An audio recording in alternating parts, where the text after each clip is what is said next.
Gue mau ceritain sesuatu yang gue percaya selama 18 tahun dan ternyata ini salah. Dan ini bukan salah dikit, ya ini salahnya itu parah banget. Kesalahan ini tuh hampir bikin gue nggak jadi siapa-siapa. Dan yang bikin gue takut, ini merupakan sebuah hal yang kalian itu juga percaya, lu yang lagi nonton sekarang. Karena ini diajarin dulu di sekolah, diajarin juga sama orang tua lu, sama bos lu, bahkan karena ini diajarin sama semua self-improvement guru-guru di luar sana, di Indonesia ataupun di global ini. Beliefnya itu ini, kalau lu pengen jadi orang baik, lu itu harus perbaikin kelemahan lu. Kalau nilai matematika lu jelek, ya lu harus les matematika. Kalau lu itu seorang introvert, tapi pekerjaan lu itu mengharuskan lu buat ngomong, lu harus les public speaking. Kalau lu itu orang yang nggak rapih, ya lu itu harus beli planner, ya harus atur jadwal, harus jadi orang yang rapih pada dasarnya. Jadi, perbaikin kelemahan lu, kalau lu pengen jadi orang yang baik. Ini terdengar itu masuk akal, terdengar itu reasonable, orang produktif yang menjalankan ini. Tapi setelah gue research, setelah gue perhatikan, ini juga di back dari data, orang yang menjalankan ini, yang mendengarkan advice salah ini, itu berujung jadi orang yang kompeten atau rata-rata di semua bidang, bukan jadi orang yang luar biasa di satu bidang.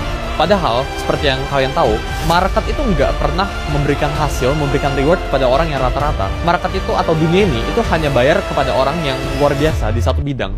Jadi dalam video ini, gue pengen bahas kenapa menurut gue, ya, memperbaiki kesalahan lu itu merupakan sebuah hal yang salah, kelemahan lu. Kedua, gue pengen sharing juga, share kasus gue pribadi, pengalaman gue pribadi, sama framework gue pribadi itu kayak gimana buat memperbaiki diri gue, gitu ya. Jadi kalau gue nggak perbaikin kelemahan gue, apa yang seharusnya gue perbaikin? Advice ini gue harap gue dengar beberapa tahun yang lalu. Karena seperti yang kalian tahu, gue itu udah berkarir hampir 7-8 tahun ya di dunia finansial ini, di dunia digital ini. Gue udah cari duit sejak gue masih SMP ya sampai sekarang. Jadi gue udah denger baik banget self improvement, gue udah denger baik banget advice di luar sana yang menurut gue salah. Makanya gue harap kalau gue dulu 5 tahun yang lalu bisa denger video ini aja, mungkin karir progres gue itu bakal jauh lebih cepat daripada sekarang. Jadi balik ke masa dulu pas gue SMA di umur ke 15 atau 16. Di masa SMA gue itu nggak ranking paling 1 atau ya 1, 2, 3, 4, 5 itu enggak gitu ya. Gue itu di tengah-tengah kelas gue. Jadi nilai gue itu nggak jelek banget gitu ya, tapi nggak bagus banget. Gue itu rata-rata. Tapi pada saat itu gue itu lagi suka banget berurusan dengan uang. Jadi gue suka banget cari uang dulu. Ya gue